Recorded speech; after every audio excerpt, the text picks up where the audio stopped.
बहुत पुरानी बात है। एक जंगल में एक गुरुकुल था जिसमें बहुत सारे बच्चे पढ़ने आते थे। एक बात की बात है, गुरुजी सभी विद्यार्थियों को पढ़ा रहे थे, मगर एक विद्यार्थी ऐसा था जिसे बार बार समझाने पर भी समझ में नहीं आ रहा था। गुरुजी को बहुत तेज गुस्सा आया और उन्होंने उस विद्यार्थी से कहा, जरा अपनी हथेली तो दिखाओ बेटा। विद्यार्थी ने हथेली गुरुजी के आगे कर दी। हथेली देखकर गुरुजी बोले, बेटा तुम घर चले जाओ, आश्रम में रहकर अपना समय व्यर्थ मत करो, तुम्हारे भाग्य में विद्या नहीं है। शिष्य ने पूछा, क्यों गुरुजी? गुरुजी ने कहा, तुम्हारे हाथ में विद्या की रेखा नहीं है।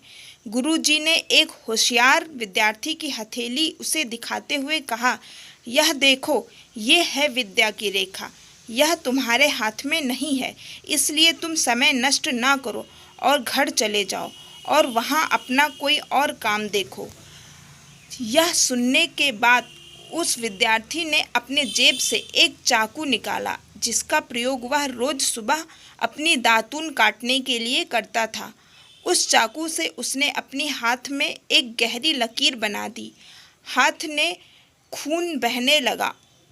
तब वह गुरुजी से बोला, मैंने अपने हाथ में विद्या की रेखा बना ली है गुरुजी। यह देखकर गुरुजी द्रवित हो गए और उन्होंने उस विद्यार्थी को गले से लगा लिया। गुरुजी ने बोले, बेटा तुम्हें विद्या सीखने से कोई ताकत नहीं रोक सकती। दृढ़ निश्चय और परिश्रम हाथ की रेखाओं को ही बदल देती हैं।